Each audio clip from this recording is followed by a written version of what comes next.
Sony Marathi वाहिनीवर तू भेटशी नव्याने मालिका प्रेक्षकांच्या भेटीसाठी येत आहे। या मालिकेत मुख्य भूमिकेत प्रसिद्ध कलाकार सुबोध भावे आणि शिवानी सोनार प्रेक्षकांना पाहायला मिळणार आहे। या मालिकेचं मुख्य आकर्षण म्हणजे AI या तंत्रज्ञानाचा मालिकेत केलेला वापर हे ठरतंय। मालिकेमध्ये सुबोध भावेंच्या पात्राची 25 वर्षापूर्वीची व्यक्तिरेखा म्हणून AIच्या मदतीने तयार केलेलं कॅरेक्टर तुम्हाला आता पाहता येणार आहे। त्यामुळे आवडते कलाकार, रंजक कथा आणि मालिकेतील AI तंत्रज्ञानाचा सढळ हाती केलेला वापर हे सगळंच प्रेक्षकांसाठी आकर्षणाचं कारण ठरते। मालिकेविषयी मालिकेतील कलाकार आणि निर्माते काय म्हणालेत पाहूयात या व्हिडिओमध्ये। खरं तर असं एक एक पायरी असं कळत गेलं मला। पहिले मला अजय सरांनी भेटायला बोलवलं आणि पहिली गोष्ट सांगितली मालिकेची की काय गोष्ट असणार आहे आणि गोष्टच खरंच खूप इंटरेस्टिंग होती। त्याच्यानंतर ते मला म्हटले की तुझ्यासोबत एक सुपरस्टार असणार आहे। म्हणलं ओके ठीक आहे। मग मी त्याच्यातच अडकली होती की नक्की कोण असेल। तोपर्यंत त्यांनी मला सांगितलं की शिवानी सुबोध भावे असणार आहे तुझ्यासोबत। मी म्हटलं हां ओके। कारण खरंच कळत नव्हतं की काय रिॲक्ट व्हायचंय। म्हणजे आनंदही तेवढाच होता, दडपणही तेच तितकंच आलं होतं। त्याच्यामुळे मला तेव्हा कळलंच नाही की मी काय रिॲक्ट करू। पण मला खरंच खूप भारी वाटलं आणि मग त्याच्यानंतर त्यांनी मला सांगितलं की ह्या मालिकेत आपण AIचा वापर करणार आहोत आणि ते कसं असणार आहे, काय असणार आहे हे मलाही सुरुवातीला कळलं नव्हतं। जेव्हा पहिला प्रोमो आला त्यावेळेस मी सुद्धा खूप अशी होती, ओके वाव हे खूप भारी आहे सगळं।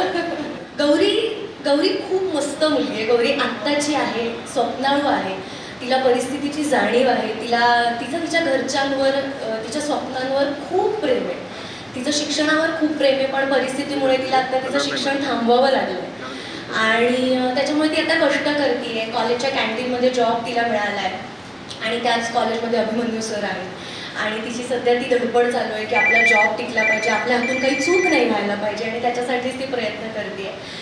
आणि हे करता करता पैसे साठवून तिला पुन्हा त्या कॉलेजमध्ये ॲडमिशन घ्यायचं आणि आपलं शिक्षण पूर्ण करायचं आहे। प्रत्येक मालिकेने मला उत्तम व्यक्तिरेखा दिल्या। प्रत्येक मालिकेने मला लोकांच्या घराघरात मनामनात पोहोचवलं आणि मला असं वाटतं माझ्या आयुष्यातलं मालिकांचं स्थान फार वरच्या दर्जाचं आहे। माझे सिनेमे तर फार नंतर चालायला लागले किंवा सिनेमांमुळे तर लोकांना खूप नंतर माहिती झालं। बऱ्याच वेळा माझ्या काही मालिकांमुळे लोकांना असं कळायला लागलं की मी ॲक्टर आहे, इतके माझे सिनेमे लोकांनी पाहिले नव्हते। त्यामुळे मालिकांचं माझ्या आयुष्यातलं कॉन्ट्रिब्युशन फार मोठं आहे आणि प्रत्येक मालिकेने मला उत्तम व्यक्तिरेखा दिली आहेत, उत्तम सहकलाकार दिले आहेत, उत्तम टीम दिली आहे जी कायमस्वरूपी लक्षात राहील अशी दिली आणि मला असं वाटतं की हा रोलसुद्धा तितकाच महत्त्वाचा आहे, तितकाच माझ्यासाठी मोठा असणार आहे।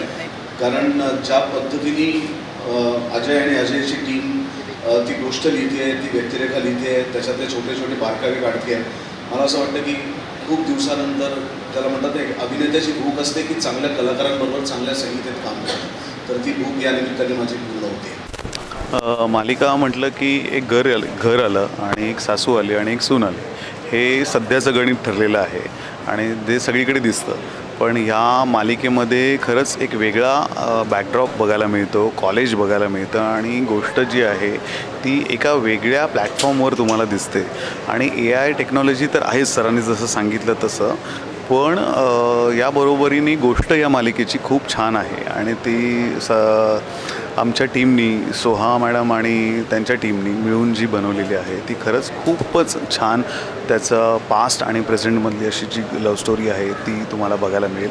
निर्मिती करायचं सांगितलं तर खूप मोठमोठे निर्माते आहेत या क्षेत्रामध्ये काम करतात। मी नवीन आहे निर्माता म्हणून, मी आणि संदीप जाधव, पण सरांनी विश्वास टाकून आमच्यावरती ही जबाबदारी दिली की हे प्रोजेक्ट तुम्ही करा आणि त्या विश्वासाला आम्ही जागण्याचा पुरेपूर प्रयत्न करतो आहे आणि ही निर्मिती खूप चांगल्या पद्धतीने सोनी मराठीवरती आम्ही सादरीकरण करण्याचा प्रयत्न करतो आहे। टाइम्स डिजिटलला लाईक करा, सबस्क्राईब करा, शेअर करा आणि बेल आयकॉन दाबायला विसरू नका। पाहत रहा टाइम्स डिजिटल।